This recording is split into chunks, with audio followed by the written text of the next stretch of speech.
died with blame. Shame the ones who died with blame. Shame the ones who died. Salut à tous, c'est le deuxième volet des épisodes YouTube. Celui-ci sera consacré à des entre-solives en placo sur un vieux solivage. Donc on va vous faire voir à peu près toutes les étapes et vous verrez, c'est du boulot intéressant. Un peu fastidieux parce que c'est long, c'est de la patience, c'est de l'ajustement, mais très important si on veut éviter d'avoir des fissures après qu'il se crée entre la poutre et le placo. Donc on vous emmène là-dedans. Donc voilà, nous avons de l'entre-solive classique avec du bardeau au-dessus, une partie qui avait déjà essayé d'être mis en peinture. Le résultat n'était pas ce que le client voulait. Alors c'est pas nous qui avons fait les peintures, c'est lui qui avait fait des tests. Donc voilà, on a du bardeau partout, on a de la solive et le but en fait c'est de passer de ça à ça. Voilà. Donc comment on se la joue? Nous on part sur de l'ossature, de la lisse. La lisse, la forme, elle est comme ceci. La lisse, ce sont ces ossatures qui permettent de reprendre les F530 dedans pour les pincer comme un rail et un montant, pour éviter de remettre des vis. Pardon. Donc voilà, la lisse, ça permet de descendre pas trop entre le bardeau et la solive. On prend en gros entre la plaque plus la lisse 3,5 cm. Le but, c'est de fixer une lisse au recto verso des solives, donc de chaque côté, en suivant un peu le mouvement si nécessaire. Le but, c'est pas de faire un truc parfait. On est dans une maison solognote. Le charme de la Sologne, c'est que tout ne soit pas droit également. Donc, on suit un peu le mouvement de la solive si elle tourne et tout ça. Voilà, vous avez les lisses de chaque côté, vissées dans les solives intelligemment. Voilà. Et ensuite, on vient ajuster nos plaques une par une. Donc, on vient ajuster les plaques. On prend une règle, mais on va refilmer ça, mais je vous explique avant, on va refilmer ça. On reprend une règle pour regarder à peu près la planité de la poutre, voir si elle fait un arrondi, du flash, on appelle ça du flash, ou pas. Donc on prend le meilleur côté de la solive, et de là, on va essayer de prendre les différentes dimensions, les différentes aspérités de la poutre. On va refilmer encore une fois, mais ça donne ça. Et une fois fini, voilà, on est là-dessus. Donc là-dessus, on essaye d'éviter, comme j'ai dit, les gros trous parce que plus on a de bourrage le long de la poutre, plus ça risque de fissurer par la suite. Donc on limite au maximum. Les quelques trous qu'on peut avoir, on les a bouchés pour l'instant à de l'enduit fibré pour éviter les problèmes. Donc, et après, on fera notre enduit classique, les têtes de vis, on fera un coup d'enduit tout long et un joint acrylique une fois que les impressions sont faites. Donc on est là-dessus. On pose le téléphone et vous allez voir ce que ça donne avec la règle. Ce que je vous disais, on prend une règle, on regarde la tête des solives. Si on a du flash, on regarde où c'est, on fait un petit repère. Celle-ci est propre. On a de la chance, celle-ci est propre. Celle-ci, voilà. Celle-ci a un gros centimètre de flash, voire 15 mm. Donc on fait un repère au milieu de ce flash. Voilà. Et maintenant, on va passer aux prises de cotes. Pour ce chantier, je fais équipe avec Mathéo. Moi, je suis là-haut. Je prends toutes les cotes en direct. Lui, il les reporte sur les plaques. Et après, c'est la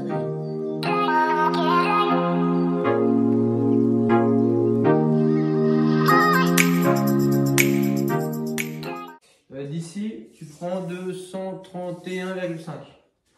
Ok, là, tu coupes. Tu as un point au milieu, tu n'oublies pas. Oui. Et puis je cerveau.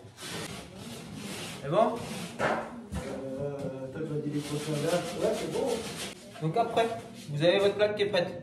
On va toujours chercher à se buter que d'un côté, que sur une solive, pour après faire le vide. Si vous essayez de rentrer les deux en même temps avec sa force, vous allez tout péter. On rentre toujours juste un côté sur toute la longueur et après on fait clic.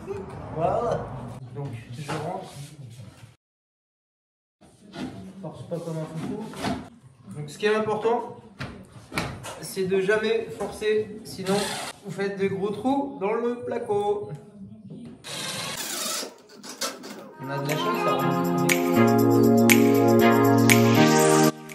Normalement, c'est filmé. Si tu fais des conneries, je vais filmer pour voir un film.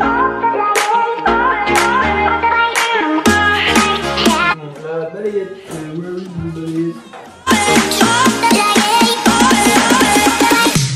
Ce qui est important aussi, c'est de travailler à l'aise. Nous, on a un plateau d'échafaudage des tréteaux. Je vous referai un petit zoom là-dessus. Le but, c'est de travailler à l'aise sur toute la longueur. Pour aller l'escabeau, c'est pas possible. Donc, ce qu'on dit, on reprend notre règle. Là, notre poutre fait un peu une flash. et celle-ci est ronde. Donc là, le but, c'est de trouver l'endroit où il y a une bosse. L'endroit, il est là. On fait un repère, on présente la règle et on regarde de combien le flash est. Là, il est de 3 mm. Il y a une bosse de 3 mm. Donc on fait une flèche par là. 0,3. Nous, on va reporter ça sur notre plaque.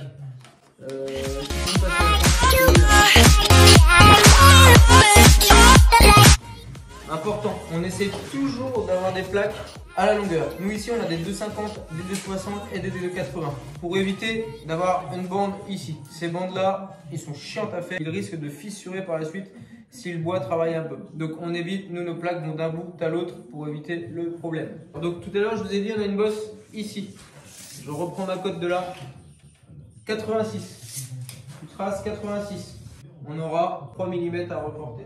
On prend la grande règle, on trace ça et 3 mm. Une flèche qui remonte vers le haut, voilà, 0,3. On pense à repérer ça. Toutes les cotes qu'on prend là, toutes les informations que vous prenez là-dessus, c'est important pour pouvoir les reporter là-bas pour éviter de se prendre la tête à trop chicoter ici. Alors avant, moi j'ajustais à l'acier à guichet. L'acier à guichet, c'est long.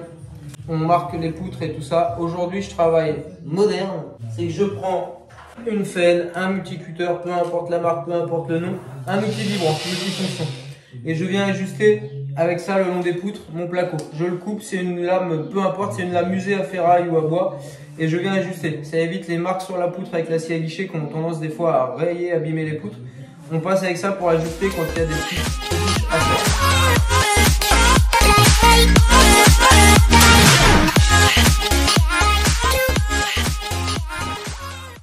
Donc, ce qu'on vous disait, on va zoomer un peu dessus. Vous voyez cette poutre, elle fait un rond là.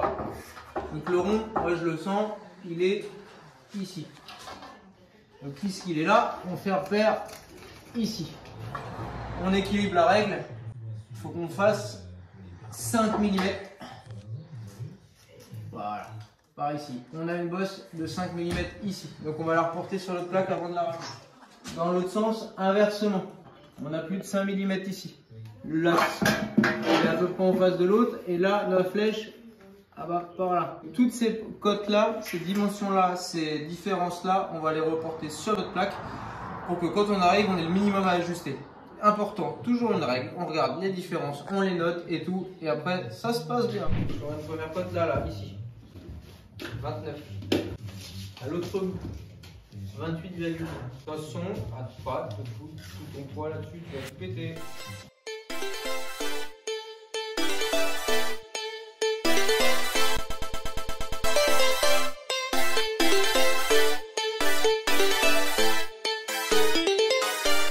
Bon, vous pouvez passer le tréteau là, putain.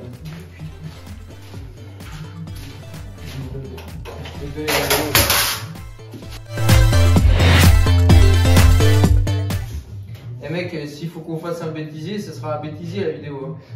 Ça va pas être une vidéo de goût, les mecs vont dire d'où j'ai.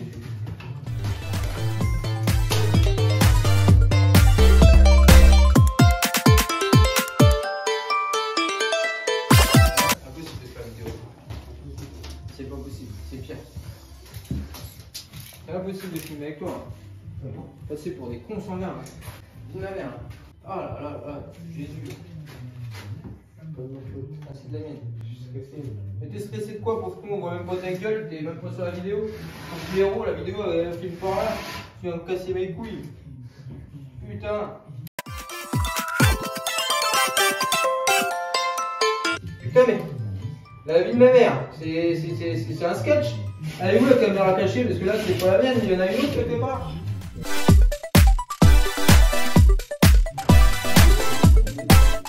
Tu montes ou pas, toi? Tu vas tout faire. Le mec, il est quand même tombé de là-haut, de mourir sur place au direct. Je ferai peut-être des vues sur YouTube, on va voir. Et sur partout. Et il est capable de mourir ici, ce con. Attends. Ah putain, laisse-moi rentrer, tu remarques, putain. Ah, ma fille, elle va regarder le montage, elle va dire, mais mec, c'est. Elle va dire, comment tu parles? Je lui dis, oui, mais tu sais pas, toi. Bah, pour ça, c'est vraiment pas. Bah oui, mais attends. Là, bouge pas. Je tiens la plaque. Ramasse-moi cette putain de bécane. Tiens la plaque. Je vais m'en débarrasser.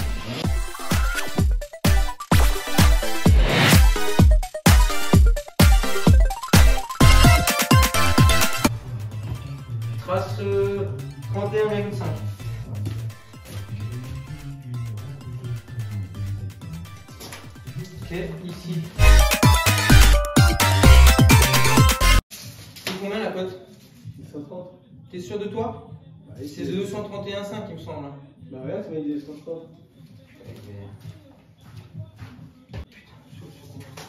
Tu regarderas la vidéo, mais tu verras. Mais la vidéo, je m'en balais, tête de flambi. T'es là.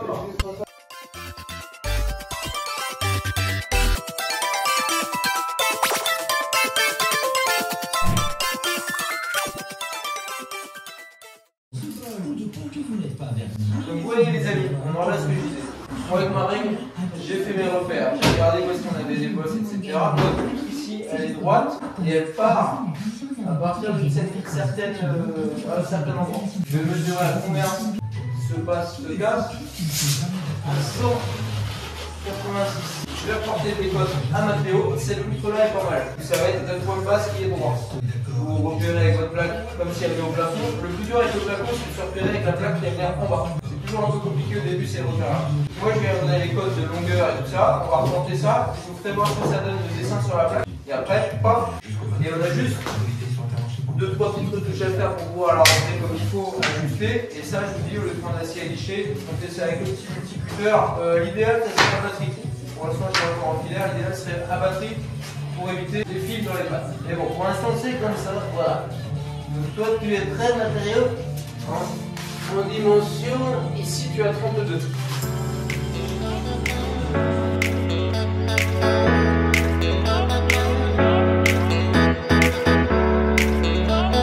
À 186, c'est là qu'on a le cas. 186, on a 32, pareil. Et c'est à partir de là. Vous voyez? Donc j'ai repris la longueur où j'ai fait mon repère, il est repéré là. Jusque là, on est droit à 32. Et c'est après que ça baisse du nez sur la poutre. Donc tout est repéré sur notre plaque. On va la découper, l'ajuster. Et une fois que ça c'est fait, on pourra la mettre là-haut. Longueur. 2,47 m.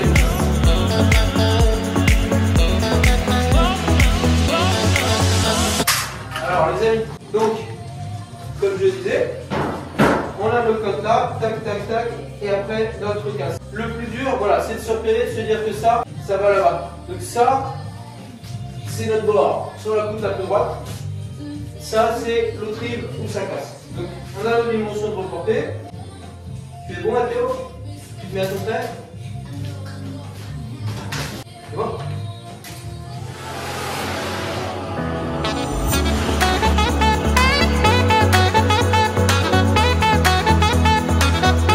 Vous voyez mon cutter?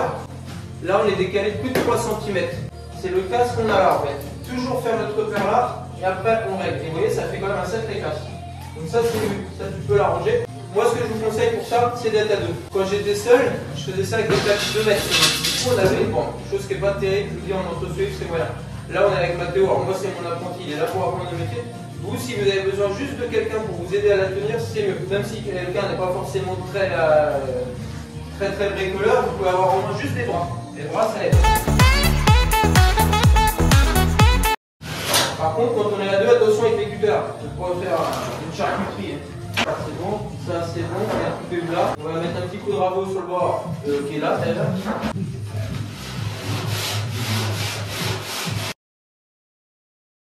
Là, le coup de rabot, c'est vraiment sommaire, histoire de casser les grosses bosses. Hein. C'est pas de faire un truc parfait comme sur des cloisons nickel et tout. On est sur des bouts de bois, il y a toujours un petit poil de jeu. Donc c'est juste pour casser les grosses bagues.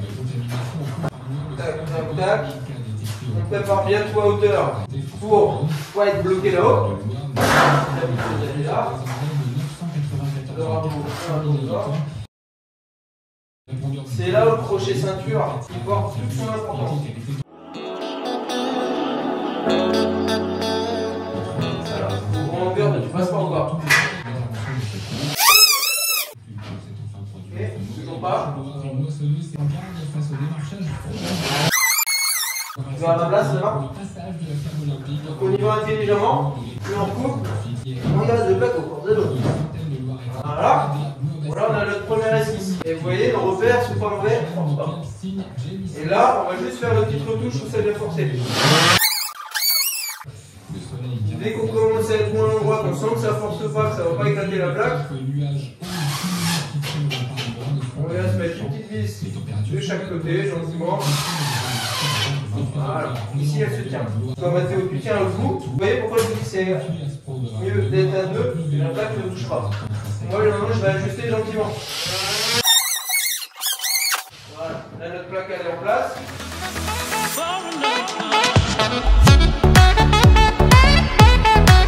La choc là-dessus, c'est pratique, mais il faut avoir l'habitude de s'en servir. Mathéo, il a une visseuse classique qui est plus pratique pour lui. Il avait tendance à trop enfoncer les vis. Avec l'autre, celle-ci est plus douce, c'est plus facile.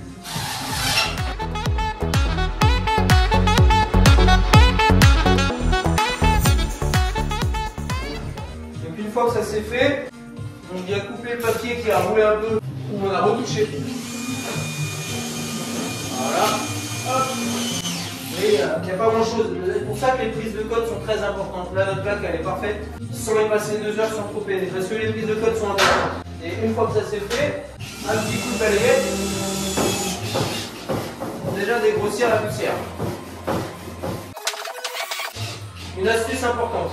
Si votre bois était sablé ou autre avant, pour éviter de salir les poutres, en même temps que vous venez visser vos lisses de chaque côté, vos ossatures, vous prenez du polyane que vous venez visser en même temps pour bien prendre. Vous faites le tour de votre poutre pour mettre l'autre lisse au dos et on reprend la lisse avec. Comme ça, votre poutre est complètement protégée. Vous faites tout votre placo. Une fois terminé, vous venez couper le polyane ou la bâche, peu importe, et c'est propre. Nous, c'est pas le cas parce que les poutres vont être reprises un petit peu. Donc, il y a moins d'incidence, on n'a pas grand chose, on a juste un coup de balayette. Si vous avez un bois parfaitement propre et fini, n'hésitez pas à protéger en même temps que vous posez les lisses.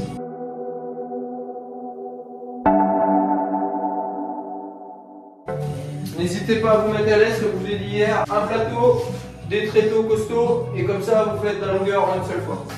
Pensez bien que c'est du boulot fatigant physiquement, parce que vous êtes toujours comme ça à passer sous les poutres et tout. Donc essayez de vous trouver la meilleure hauteur possible pour échafauder le plus droit possible, pour éviter que le dos, on n'ait pas des marionnettes. Et donc on renouvelle l'opération, la règle. On cherche la poutre limite la plus droite, s'il y a pas, bah on va faire autrement. Donc là, vous voyez, on joue du tam-tam. La bosse, elle est ici. Donc là, voilà, je vois qu'il y a une bosse, j'équilibre ma règle par rapport à cette bosse, et je vois qu'on a à peu près 8 mm de jeu de chaque côté de la règle.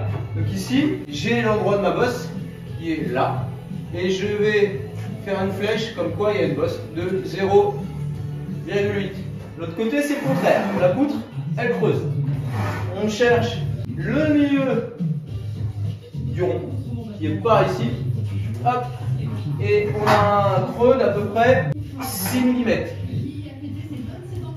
Alors moi, quand je vous dis à peu près, c'est que j'ai l'habitude des mesures. Quelqu'un qui a moins l'habitude, n'hésitez pas à vous prendre une petite cale ou à mesurer tout. Moi, je vais réussir à avoir à 1 mm près, 2 mm près la profondeur de la bosse ou du trou. N'hésitez pas à vous aider d'un petit réglé ou autre pour regarder ce qu'il faut. Là, on a nos mesures. On reprend la même chose. On cherche le mètre. Là, on va reprendre nos mesures partout pour pouvoir les reporter sur notre plaque. Ici, nous avons ici, nous avons 31,3. Alors, par rapport à ces mesures-là, où j'ai mis 31,3, on doit avoir à peu près 31,5. Je garde un petit millimètre ou deux, pourquoi? Parce que de toute façon il y aura un joint acrylique qui viendra. Et si vous la faites trop large, soit vous allez passer des heures à la recouper, soit vous allez forcer et l'éclater, et au lieu d'avoir une belle coupe, vous allez avoir des éclats partout, la plaque vous aurez des gros trous. Donc on garde toujours un tout petit peu de jeu dans le placo. Pas 1 cm, mais 2-3 mm sur les deux, comme ça c'est bien. Ensuite, alors j'ai pris ma mesure là. Où est-ce que j'ai des bosses et des ronds? Ici. Ici je suis à 111. Et là, 140. Il reste juste une cote à prendre, c'est la longueur. Alors ça, c'est réalisé dans ma cascade. 2,48. 2,47,5. On va mettre 2,47,5. Encore une fois, si on cherche à être trop parfait, ça ne passera. Donc Mathéo, tu aurais là, Loulou. Donc, la plaque. Là, on est sur un bord droit. On a fait sauter le bord aminci pour éviter de s'embêter à le recouper après. De toute façon, on a un peu perte sur le truc comme ça. Donc, nous, on a une bosse à un endroit. Donc, la plaque, On va se servir de celui-ci où il y a la bosse. Donc notre plaque, il faut s'imaginer qu'elle vient à l'envers. Donc ce bord-là vient là. Donc ici, tu mets 31. Au bout, à l'autre bout, tu vas mettre 31,3. Alors, on a dit que ce bord-là venait là-bas. Donc, là, je vais te donner une mesure comme ça. À 111 en haut. Donc ici, on a 8 mm. Alors, vous voyez ce que je vous disais tout à l'heure. Moi, j'ai l'habitude de 8 mm, je saurais le reporter à la main. Mathéo, il est encore dans l'apprentissage, il n'a pas encore ces repères-là. Il mesure 8 mm, Mathéo. On est bon. Donc, là, ici, nous avons une bosse. Ce qu'on va faire, je vais vous expliquer un truc tout bête. Ici, juste, tu vas reporter 140. Plus bas, là, à hauteur de tes traits. 140. Là, pour l'instant, ce qu'on va faire, vous voyez, là, ici, sur l'autre coude, j'ai dit qu'on faisait un creux. Donc, là, on est à nos deux traits. Nos 140 sont là. Je fais juste un petit repère. Voilà, là, on va descendre. On a un trou de 6 mm, j'ai dit. 6 mm, c'est là. Donc, là, on crée notre flash. Vous voyez, si je reste au trait que je vais retracer, je descends là-haut de 1,5 cm. Donc là, ce qu'on fait, toi tu es bon à ton trait, Mathieu. Moi je vais couper de mon point là-haut à ma bosse. Voilà. Et Mathéo, tu viens. Moi je me remets à mon trait à l'extrémité. Mathéo va se mettre sur mon repère, là je me suis arrêté. Ça, nous l'avons. Alors, ça c'est la bosse. Maintenant, il y a également, on avec petite, ça sert à rien. Mathéo m'a tracé l'autre solive où on savait qu'il fallait recouper un petit peu. Donc pareil, il a fait son repère, je prends 0.0 à ces 8 mm.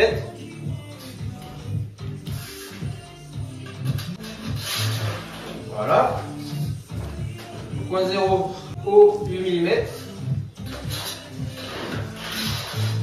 Ok. Il nous reste juste à tracer la longueur de 47,5. Donc nous, notre bord vient là, on va les tracer ici. Donc de 47,5 c'est là. On est là. Ok. Donc là, bougez pas. Est-ce que vous voyez mieux là? Là, on voit bien mon trait. Donc on voit le tracé des 8 mm plus bas, donc le trou qu'on a recréé. Et inversement, tout à l'heure on avait tracé un petit trait pour faire une vraie ligne droite en bas, là vous voyez, sur le point du bas. Et on est venu créer notre bosse. Donc 0.0 là-bas à notre bosse. Et de la bosse à 0.0 là. Voilà. Donc tout est reporté sur notre plaque, on a vraiment tous nos trucs. Donc je vous repose, on la coupe et on la présente. On limite au maximum les manipulations de plaque, hein, parce que c'est usant à la longue.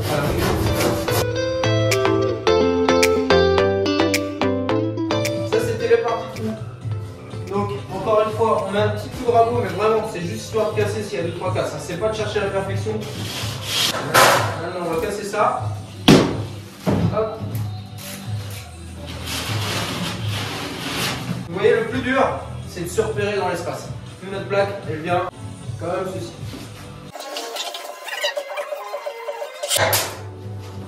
On prend le temps de s'installer pour moins peiner quand on est là-haut.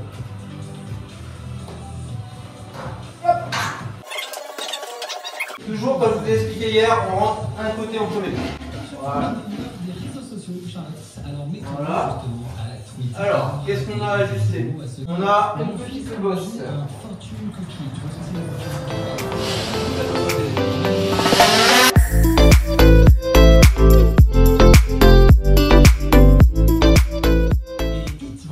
Ok, on a un côté qui est bon. On va ajuster un peu. Ah.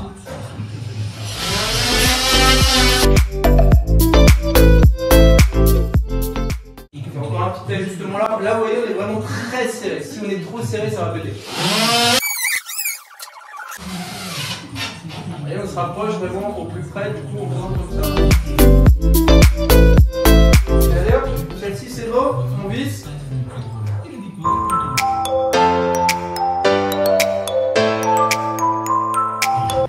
Vous voyez, Mathéo vient de me prévenir que là-bas, ça force encore un tout petit poil. Vaut mieux aller recouper plutôt qu'essayer de visser tout fait.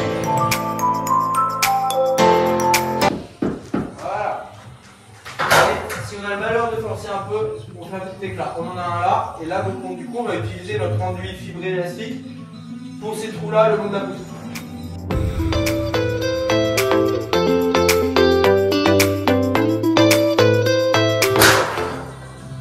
On est sur un enduit fibré élastique qui nous permet d'absorber s'il y a des trous un poil plus importants pour éviter que ça pète.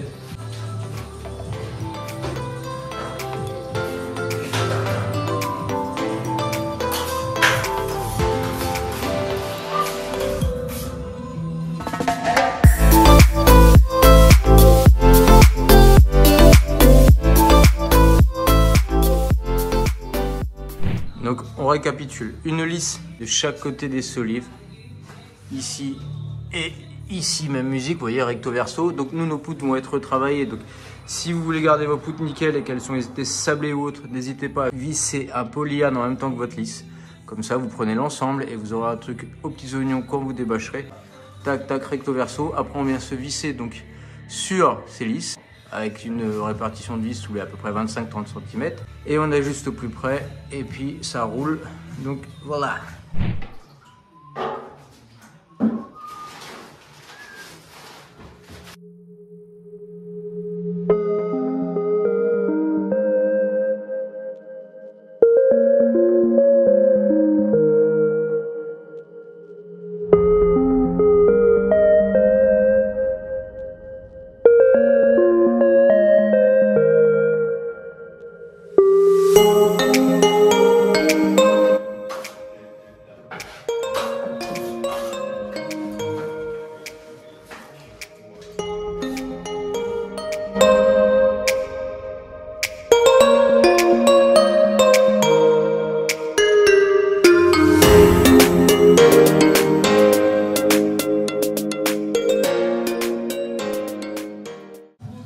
Encore une étape longue, les amis, c'est les bourrages et les enduisages de ces plaques.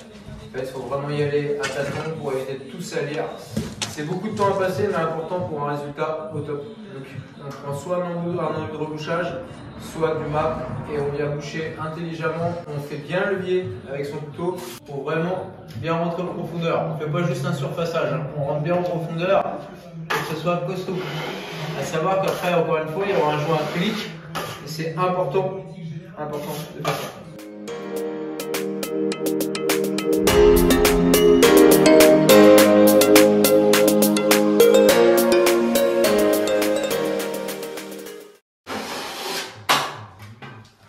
Autre détail, gardez la tournevis avec vous au cas où. Une vis qui dépasse, c'est toujours embêtant.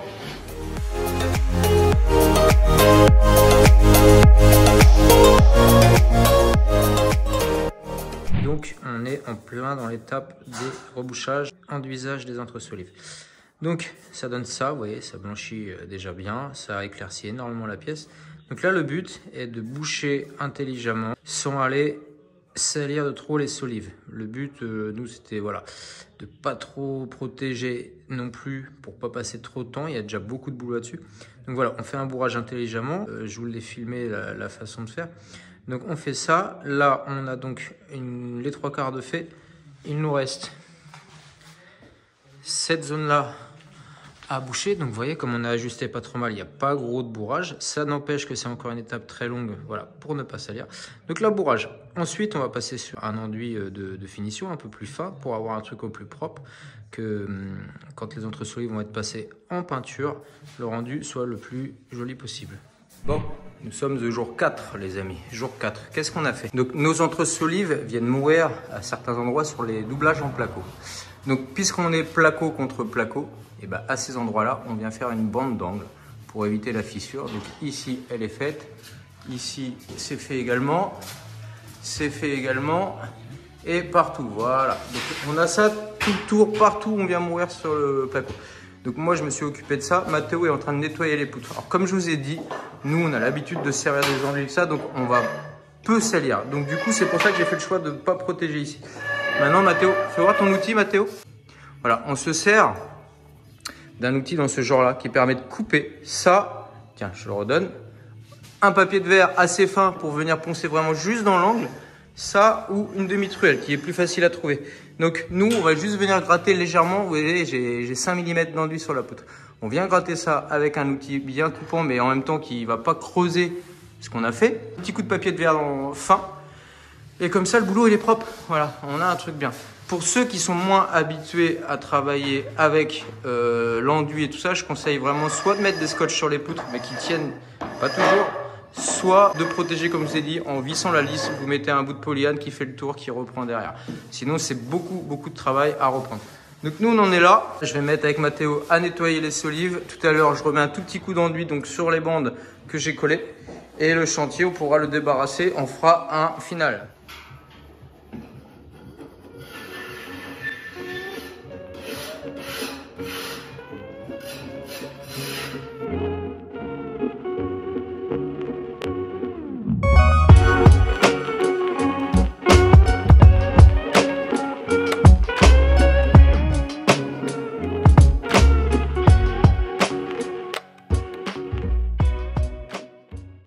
Bon voilà, les protections sont retirées. On vient de mettre un coup d'aspi, mais oui, on a mis 10 minutes à nettoyer le chantier. L'avantage d'avoir fait une bonne protection, c'est qu'en fait, ça va très vite à nettoyer derrière. Donc tout ça, c'est bon. Le rendu des solives est top. On a bien nettoyé, c'est propre. On a un truc qui rend vraiment bien. On va remettre tous les meubles en place. On fera une photo finish. Et puis ce chantier-là sera à jour pour l'instant. Bonne chose de faite. T'es content, Mathéo? C'est bien, moi aussi.